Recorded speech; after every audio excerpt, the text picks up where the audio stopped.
Sergo, if you like what we're doing here, if you support the show and you want to give support to the show, you can do so by going to patreon.com/Let's Talk Native. And if you do so, we'll provide you some exclusive content and some things that others aren't going to get when you get it. So support us by going to Patreon. Yahweh.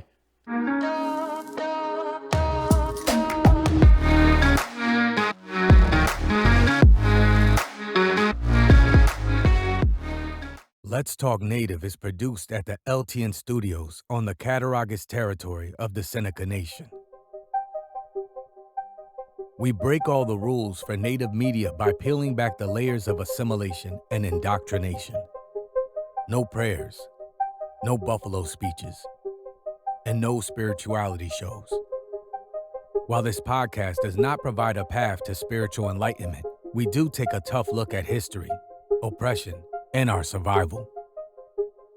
But the real goal here is to bring our people together by breaking down what separates us. So, welcome to Let's Talk Native with John Kane. Sergo, and welcome to Let's Talk Native. My guest today is a good friend of mine and somebody who I've worked well together with. My guest is Chaz Kader. Chaz is Mohawk from Akwesasne. He and I we actually worked together when we were kind of writing and helping with some policy issues with the Longhouse up in Akwesasne. So and Chaz, you've been a guest on my show before. I know a couple of times, haven't you? I have, John. Yeah, it's nice to talk to you again, and I hope everything's well there at the Western Door. We do have a background working in writing and also on some broadcast projects together. Well, and you wrote for a time. I don't know if you're still writing for Indian Country Today, and I think you've had some other pieces that have been published along the way. There's been some freelance work that I've been able to contribute to. I'm not active with Indian Country Today at the present time. I'm actually going to be setting up my own website to see some of the older writing available. And again, just kind of brush a few older projects off and kind of update them to the present time. Everything's always getting easier. Well, maybe you and I can collaborate on a few of those projects, and I'll join you. You can join me. Okay, John, that sounds great. With you, I go back to when you were publishing and the NIVA materials that you would put out. Very, very strong writing. And my congratulations for your decade and more of Native communication efforts. Beautiful job, John. Well, I appreciate that, and I also want to give you some props. I know you were you had let me know that the NewYorkTimes.com had featured my podcast in one of their stories about Native podcasts, and in fact, I just did an interview on Native America Calling. They were doing a program on Native podcasts. So, I mean, it's good that some of the mainstream media or more mainstream media is acknowledging that even with us, with Native voices not being in the mainstream, we're still getting our voices out there. And of course, that's one of the things that is really apparent. You know, since the murder of George Floyd and Breonna Taylor, and the rise of the Black Lives Matter movement, we have actually benefited from the relationships that we have with other people, marginalized people, and I think our voices have been heard. That's why we've seen things like the Washington football team change its name, the Cleveland baseball team are in the process of doing it. We saw Columbus statues being toppled right alongside some of these Confederate statues being toppled. So I think our voice actually got a little bit of a boost from some of this national call to social justice. I agree that there has been increased awareness of a lot of those side issues that maybe once were just in the wheelhouse as far as Native cultural war items. I can't say that I've personally been affected by any of those changes, but it's interesting to comment on it. I know that Jesse Jackson had the Rainbow Coalition, and he made appearance at Oka. And so we have to compare ourselves to where we are at now and where we were at when the Rainbow Coalition was about as open a and a big tent environment that we were allowed to step in without having to ask permission.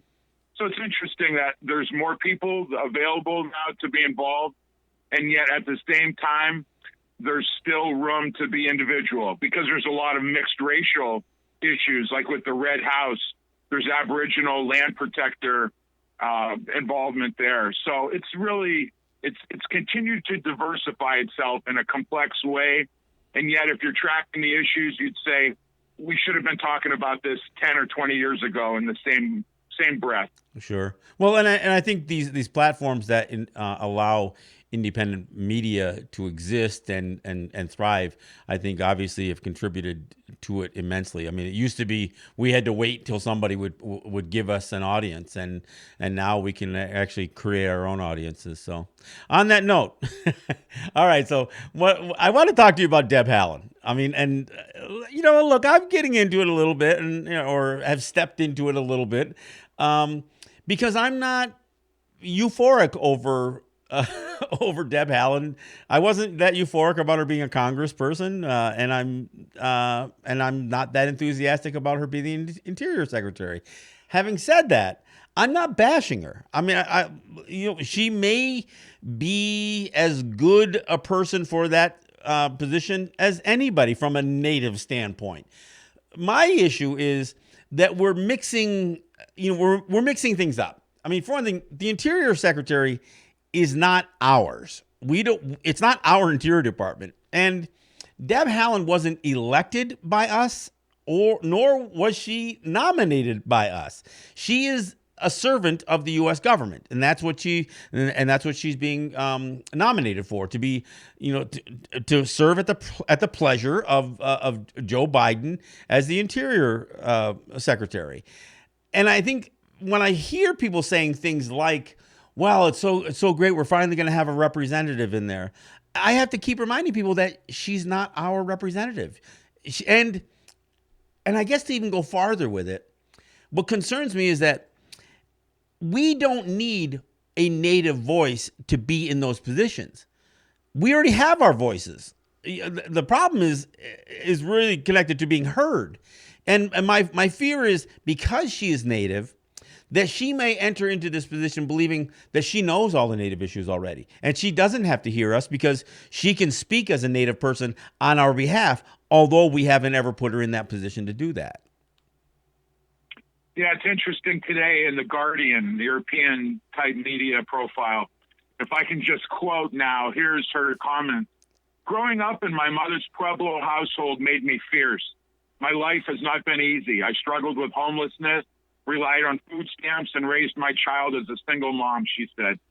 She hit on an 1851 remark by former Secretary of the Interior, Alexander H.H. Stewart, that it was his goal to civilize or exterminate us. I'm a living testament to the failure of that horrific ideology. I also stand on the shoulders of my ancestors and all the people who have sacrificed so that I can be here, Ms. Haaland said. So she's really hitting the right timbre on what that is. But you can't argue the fact that the Biden team and transition has really been in loggerheads with each other because of the old guard of the Obama administration. She has a rival named Michael Connor, who is a former undersecretary status. And that there's that thought there that there's a drain of the New Mexico Democratic apparatus, because outgoing Senator Tom Udall is also considered for the post. So you've really got, and it was first offered to the governor of New Mexico as of 2 weeks ago. Mm-hmm. So there's been a volleyball effect with this nomination process. Well, and let me hit on her quote again, because when she and I saw that quote about that what the Interior Secretary said that his goal was to either civilize or what? Or exterminate us. Or exterminate us. So, and when she says that failed, how is she not casting herself as the civilized one? I mean, she's a part of that system. She's run as a Democrat, a part of that, that apparatus. She not only ran but won. She actually was the Democratic chairman for the or chairperson for that region, as I understood, before she ran for office. So I mean, I got to think that she's a living testament that his work that he was successful. No, she wasn't exterminated, but she certainly was civilized in the manner that they regard as civilized. I get into trouble because I talk about assimilation. I mean, let's be clear. Deborah Haaland, regardless of where she was born, I mean, she actually was a bit of a military kid from what I understood. Her parents were military. She was military. I think she was raised as a Christian. And she entered big D Democrat political work early on in her political career. So I don't understand how that isn't being assimilated or civilized in the manner that first Interior Secretary talked of. Well, there's also a piece in the Huffington Post which referenced the interest of the federally recognized tribal government. There was a collective letter that was published, was submitted without being published, and it talked about that the tribal government saw her as being completely qualified and the voice that they need at the present time. So that would appear to have been helpful to her nomination, which was confirmed yesterday, and she has now accepted it. So it looks like the die is cast to see how it goes for nomination hearings with the Senate. Well, and again, from an Interior Secretary standpoint, and keep in mind that it's the Bureau of Indian Affairs is under the purview of the Assistant Secretary. I mean, she would be the cabinet secretary that oversees all of this. And look, I'm not debating whether she has the educational background or the qualifications. I don't know one way or the other. My concern is that very statement that she will be our voice. We need her to be the ears to hear our voices. We don't need her to speak for us. And again, we didn't elect her to speak for us. We didn't nominate her to speak for us. But I will acknowledge that there was a solid push that came from a lot of sectors of native territories to pressure Biden into nominating her. I watched it play out over the last several weeks, and she obviously didn't get nominated in a vacuum. And we know that Biden is trying to make a demonstration, of diversity for his cabinet. But again, I have to come back to to my original premise is that we need to be watchful and it's kind of like when Obama got elected president. Every black person who thought it was great to finally have a black president, that seemed like good at the time. But at the end of the day, how much did he do to work towards social justice? I mean, what did he really accomplish to level the scales in any meaningful way with black people, with immigration, with Native people? I mean, the Dakota Access Pipeline was built on his watch. Yeah, sure. Also, the Three Feathers Casino arrest took place under Eric Holder's attorney generalship. So sure. There's always a local awareness there. There was a meeting of the state attorney generals in Lake Placid at that time, the summer of 2001. And there was minivans of state attorney generals led by Eric Holder pointing at the building there on Route 37 in Akwesasne. And they said, there is the root of all evil. Yeah. So you really understand things from a perspective of how does it affect me and how will it affect others? There's also the issue of the trust land native governments. And without there being a need to have trust land status for the Haudenosaunee nations, that there's always that separation in terms of we haven't gone anywhere, we're still here. And we're not worried about who the federal representative is because we're on a one-to-one basis here. So I understand the differences. They're very unique from yours and my own upbringing. Well, and you hit on a good point, because one of the things that keeps being said about what her responsibilities will be is to manage all federal lands, including tribal lands. That's what, and I realize that that's the short version. But it does get into this debate about how our lands are held and who holds it. And are they really our lands? I mean, and this is just as big a question on the Canadian side as it is on the on the U.S. side, with this idea that the federal governments will hold our lands for us for our use and enjoyment.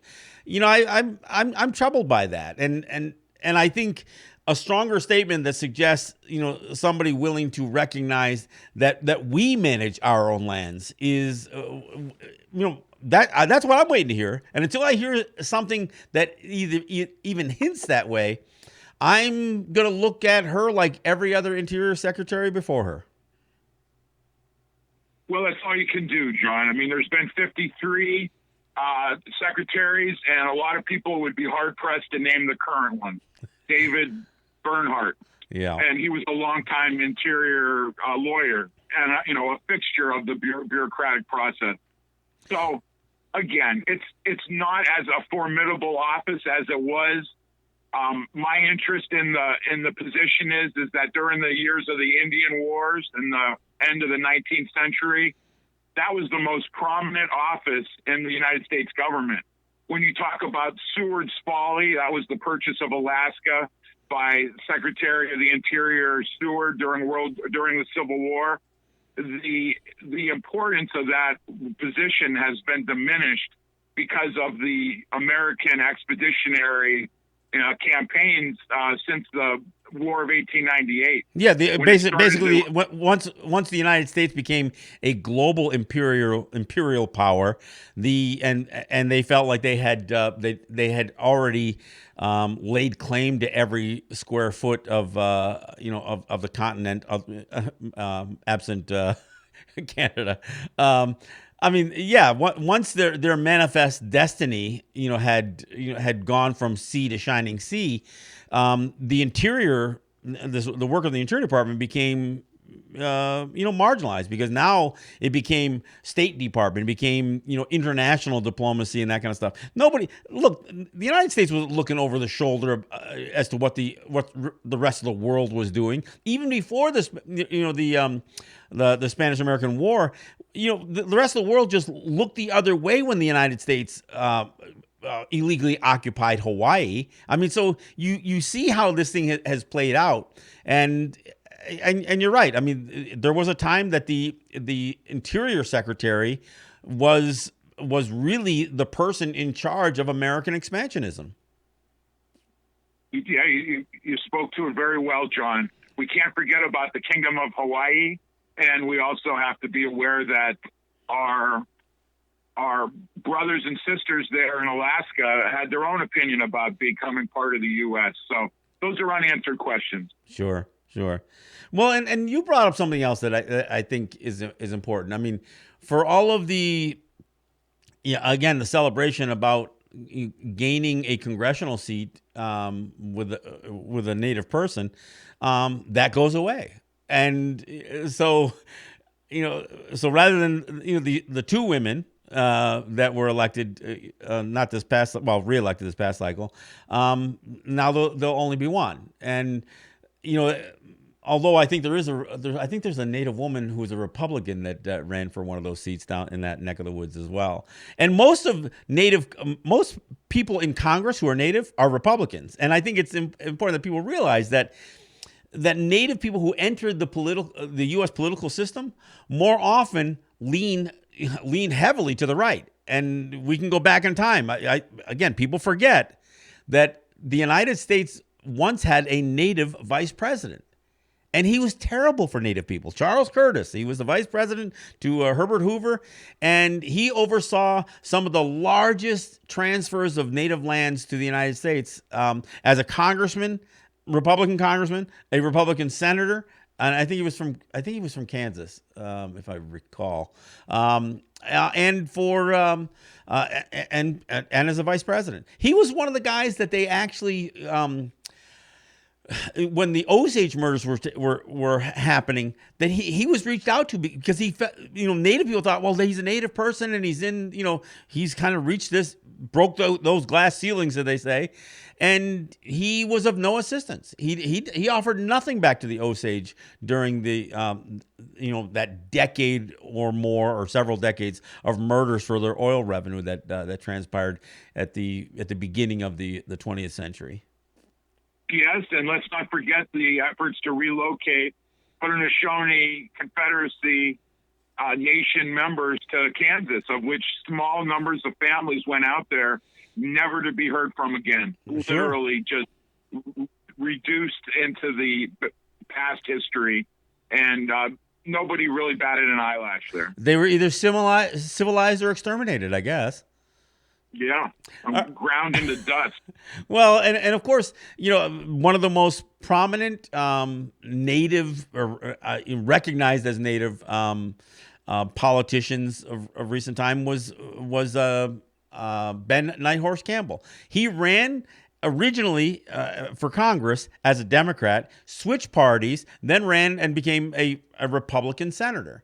And again, I think people kind of forget this. And I know there was a lot of praise and a lot of excitement over two Native women being elected.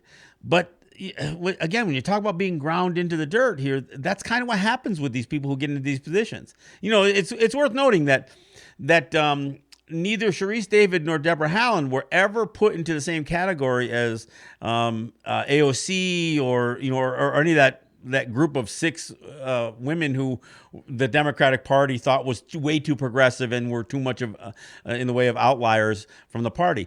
Sharice David and Davids and Deb Haaland were pretty much mainstream Democrats.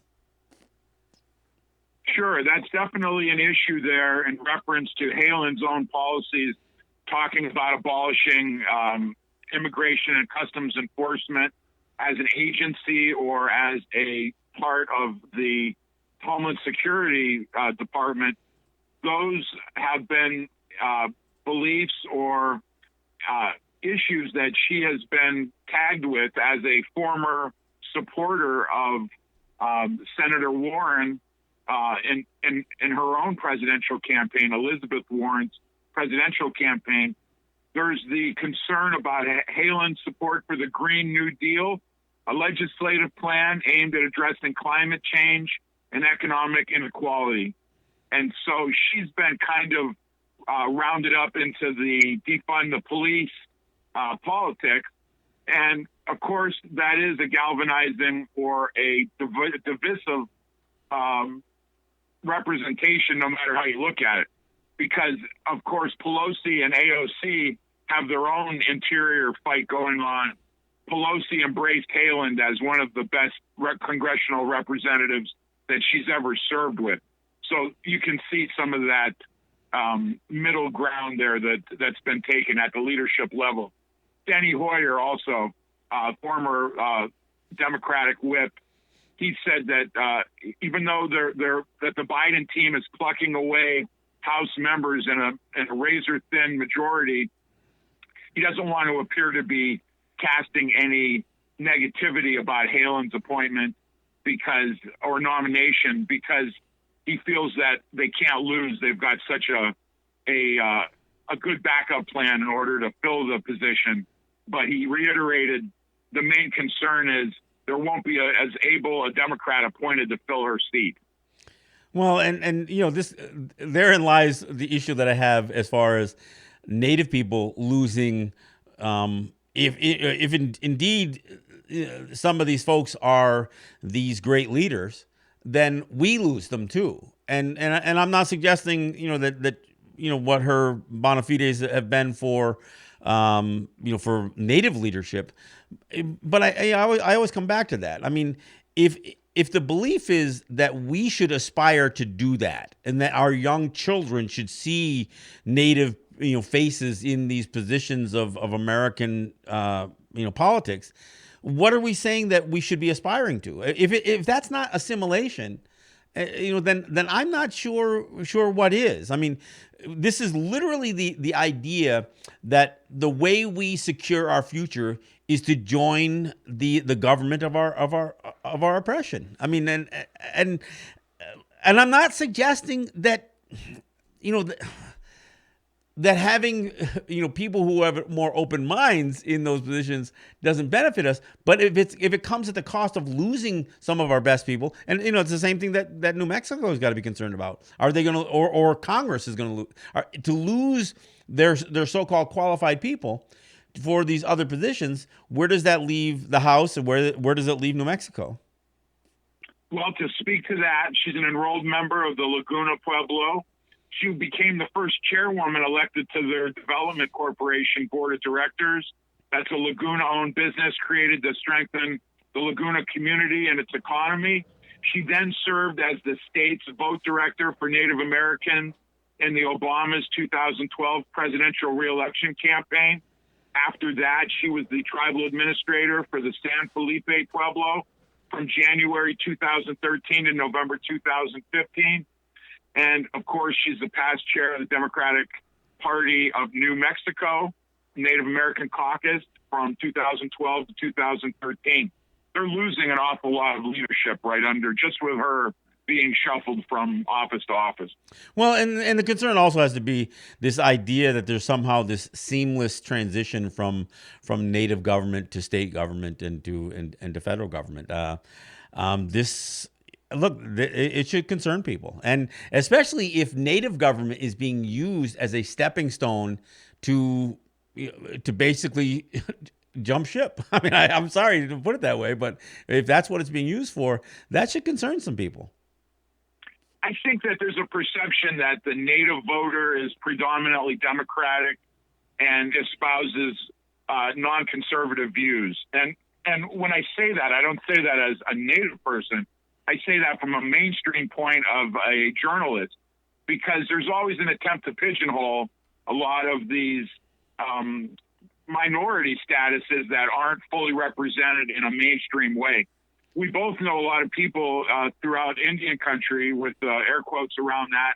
And in Oklahoma, you're more likely to find a Republican voter that has a native tribal affiliation or enrollment, because that's just the politics of the area that they're located in. Well, it's not surprising. It also, you know, overlaps with, you know, with the domination of Christian faith in many of these territories, and military service, and a lot more. Hey, Chaz, we're at the bottom of the hour, so we'll take a break and we'll come back. But we'll hit on that a little bit. This idea of what is the perception of what a native person's political affiliation is or might be. We'll talk about that when we come back. This is John Kane, and my guest is Charles, or Chaz Kader, a longtime friend, and we'll be right back after this.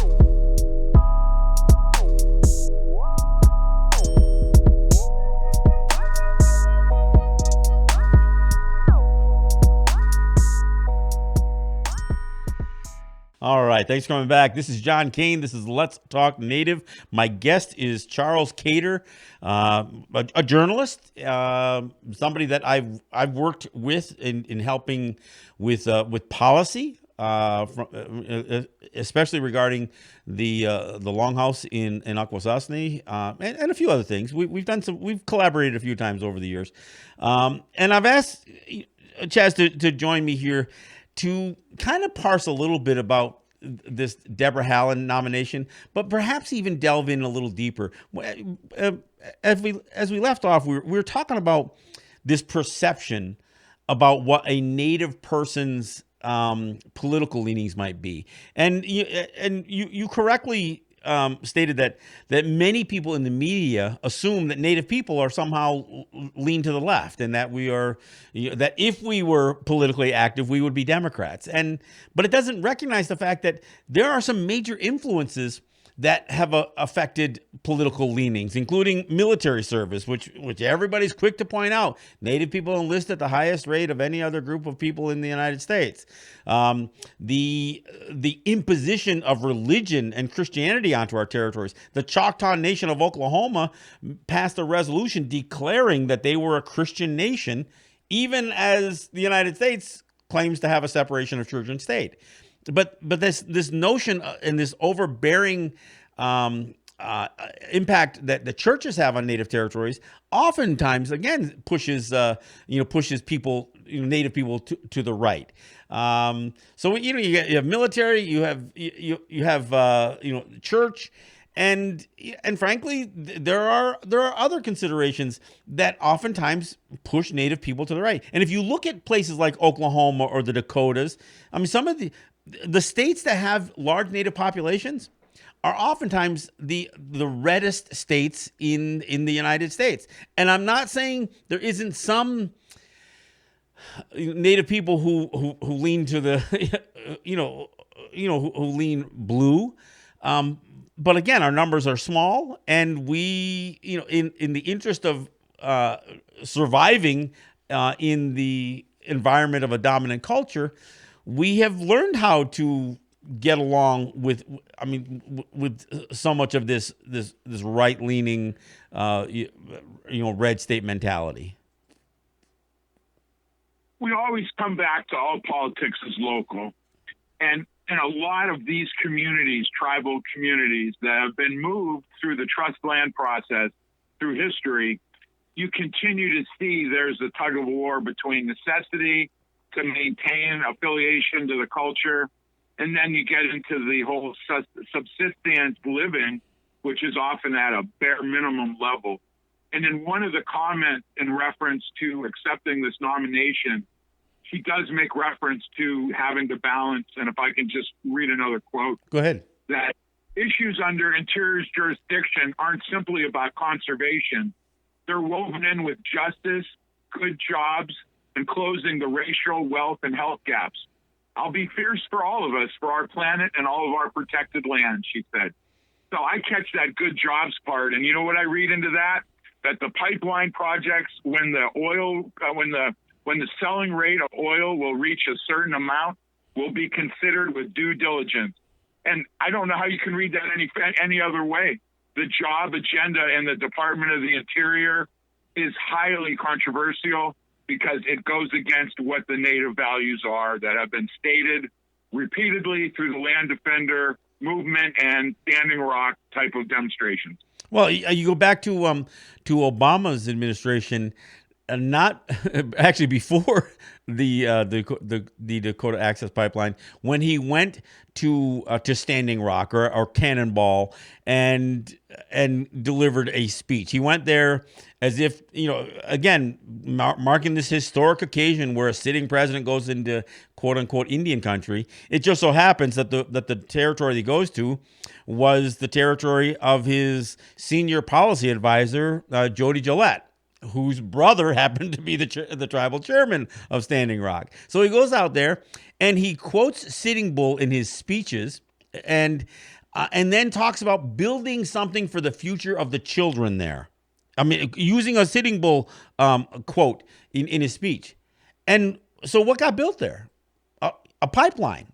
And a pipeline that didn't, it was never going to be the job creator. All of this Keystone XL pipeline stuff, all of this pipeline development, they are not jobs programs. Now, I will say that when they open up things like the Arctic Refuge and some of these other protected lands, for mining, like Bears Ears and different places, oh yeah, they're going to throw some native people into that workforce, and they're going to try to lure them in. Look, I go back a few years when NCAI, their president, talked about the United States. How do you phrase it? He said something like 10% of the United States energy resources are on native lands, and it's like, then how are they the energy resources of the United States? I mean, the mixed messaging there, which almost sounds like open for business signs. You're right.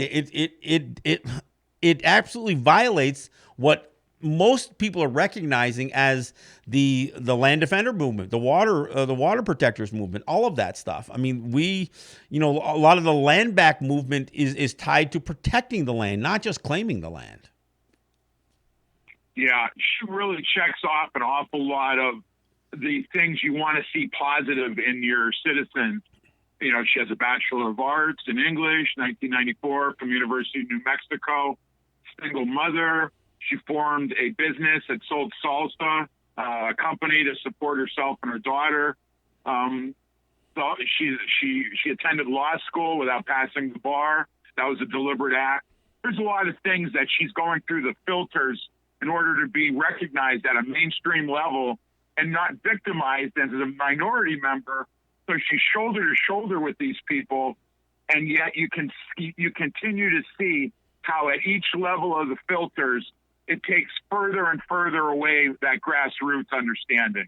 Well, and that's really what we're discussing. It's the American dream, right? That's also part of what Obama spoke of when he went out to Standing Rock. He said, it was his job to ensure that Native people had their opportunity to attain the American dream. And it's like, do you not understand that what you call the American dream has not exactly been our aspiration here? But you're right. She does check all of those boxes. And when you look at it all, yeah, she's pretty civilized. So it actually contradicts her statement about her proving that intent of civilize or exterminate being a failure. You of anyone have done the terrific job of publicizing and reminding people that Abraham Lincoln, for as strong a figure in American history that he represents, for freedom, equality, and a life not completely lived, that he hung a good number of our brothers, at least at that time, and the mass hanging that occurred. You've done very well. And that anniversary is coming up in a few days. I mean, it's literally the day after Christmas in 1862, a week before he delivers the Emancipation Proclamation, and that will not go unnoticed. I mean, I bring it up every year because this is part of the narrative that if you leave this off, it makes the narrative that is delivered false because it's false by omission. And I think this is part of the problem. I mean, I think we do have to we do have to paint a complete picture. And when I hear people say, well, we're trying to erase history by toppling a Columbus statue, we're saying, no, the Columbus statue is erasing history. And those carvings into Mount Rushmore, those are erasing history. Because they are a false representation, especially. I mean, I think about those faces up on that mountain face. Peering down over the Lakota. I mean, that's every bit the intimidating, visual that any Confederate statue, that peers down over a black community might be. It's the ultimate embodiment of the get over it movement. And I've been told more than once, well, if you didn't have this chip on your shoulder, we would have more to agree on. And I think about those statements and I go, how much do I have to discount my own understanding of American history and world history to not see the extractive capitalism which has occurred? And you want me to get over that? I think it's a retrograde approach, and I will personally, I want to call it knuckle dragging, because I've done my homework. You've done your homework. We know that these are tremendous events that we have to remember. We can forgive, but we can never forget. And we do it for those that had no voice, because for what you and I are doing right now would be absolutely unheard of. They would raid our homes and drag us from our living quarters because we were speaking out against what is essentially the American dream as it's occurring. It's an American nightmare for some people. That perspective also has to be recognized. Well, and the point that I try to get across to people is, don't interpret my my statements as whining. I'm not whining or trying to cast myself as a victim. I feel empowered now more so than I personally felt empowered 10 years ago. Because like you're right, we have gotten to a place where we do feel strong enough to speak out on these issues. Where generations past, our people would have been murdered for speaking some of the stuff that we're talking about now. I mean, look, they tried to outlaw us even doing ceremonies and Thanksgivings and these kinds of things because they were scared of us. They were scared we were going to whip up some sort of frenzy, where we would take some land back. I mean, and so they outlawed, our very, our cultural practices. The residential schools was about killing the Indian. It was about killing part of who we were, and again, civilizing. Turning us into good Americans with liberal arts degrees, and being the Democratic Party chair and that kind of stuff.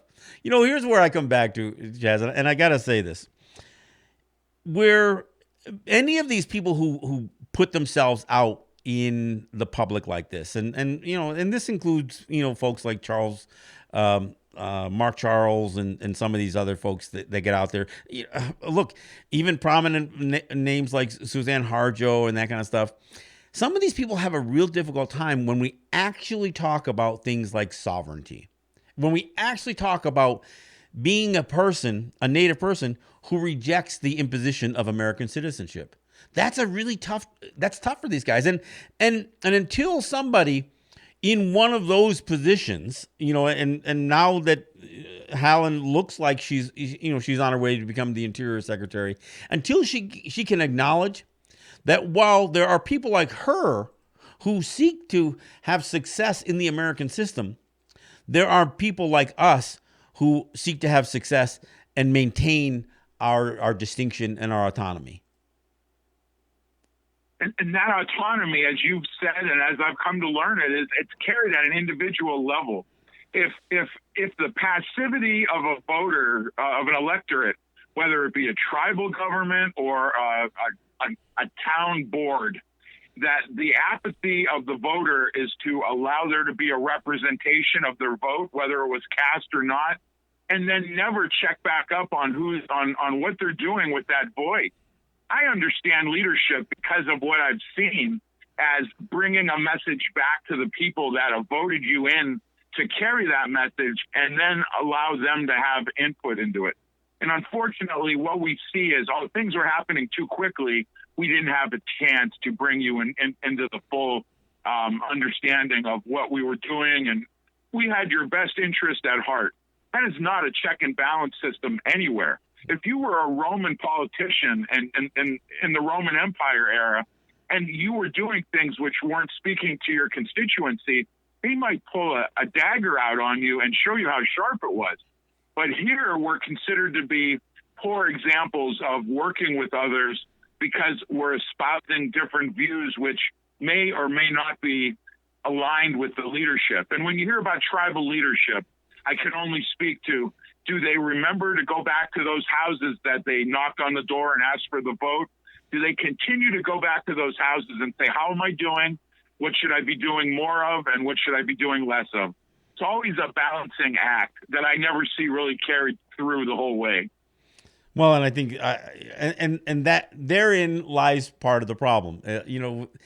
I don't necessarily think that our vote is what they're after, because I don't think our votes matter that much in their system.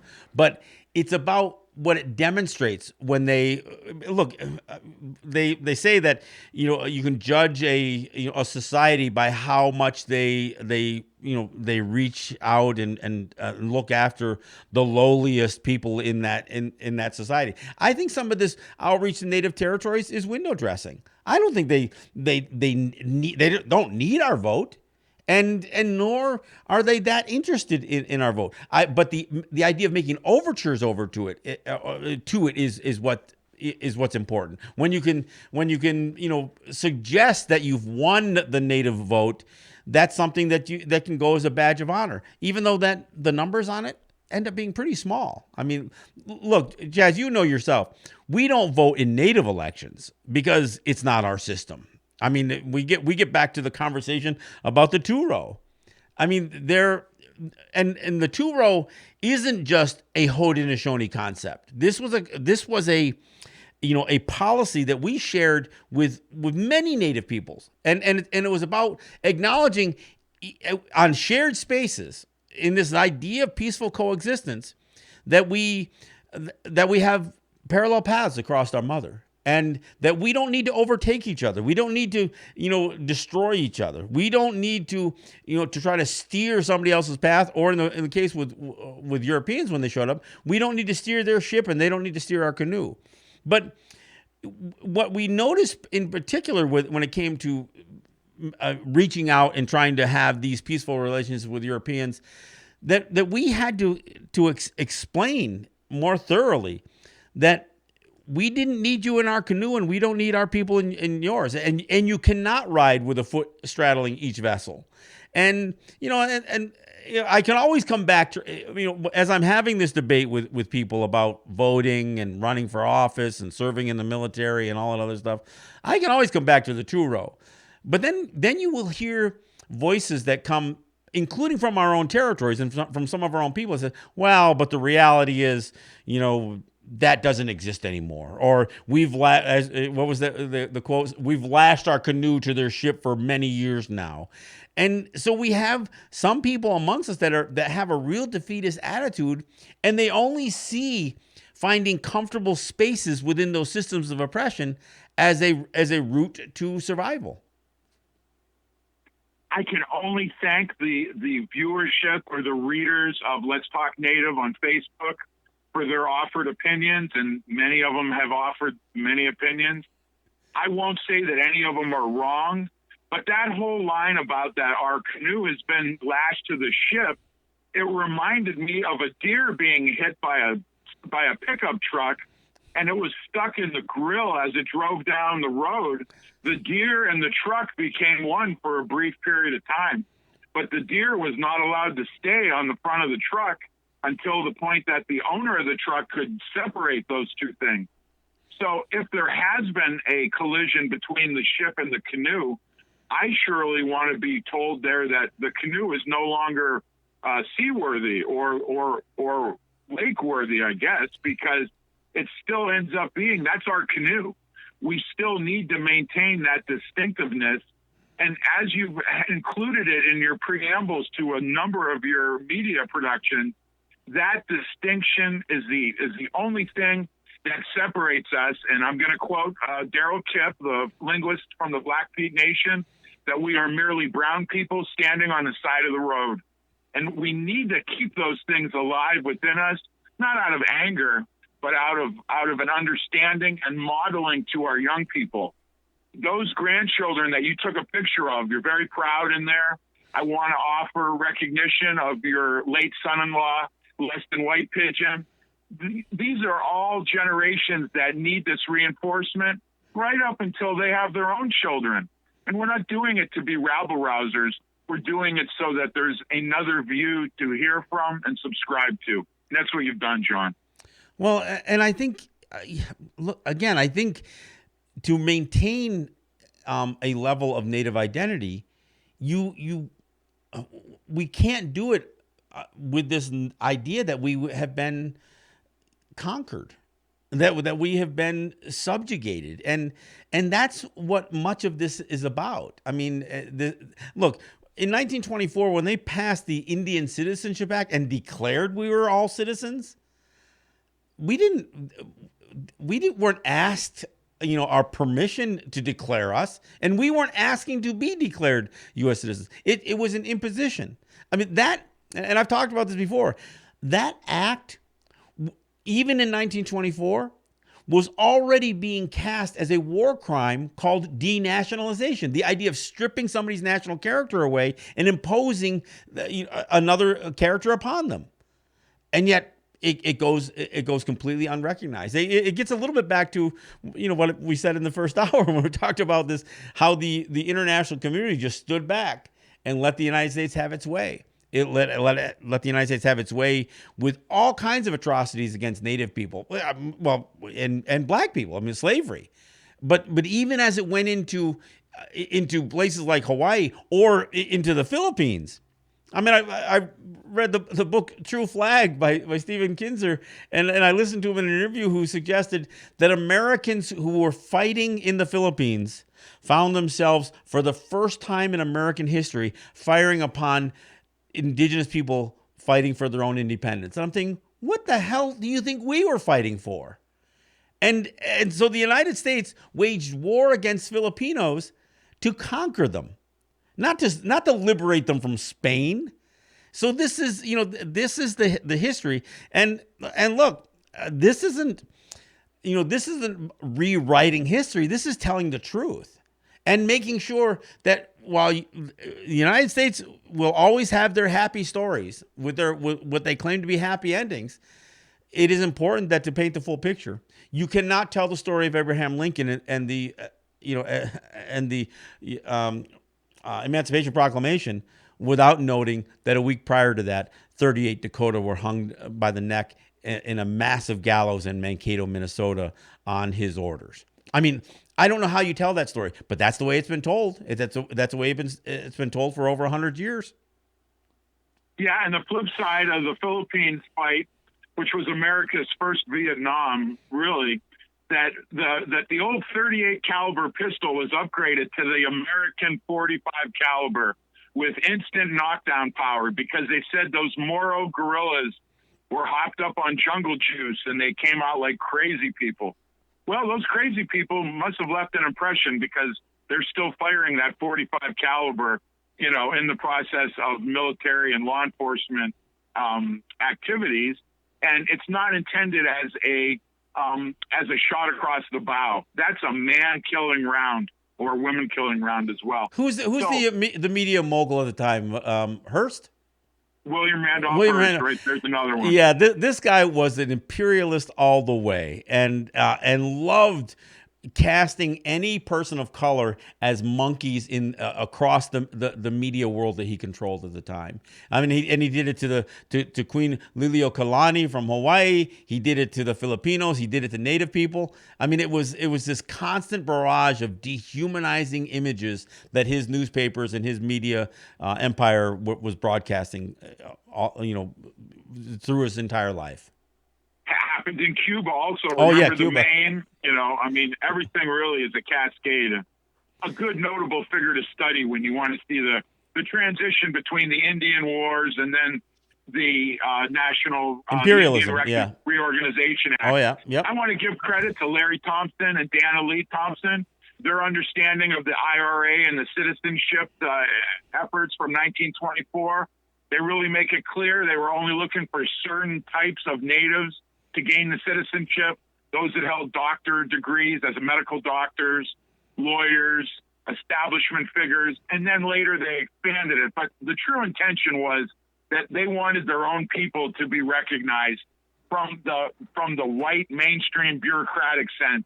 These were the new Indians that they wanted to see. They didn't want to look back just merely 30 years before when Wounded Knee, the massacre with Bigfoot laying in the trench, freezing for 3 days before he succumbed.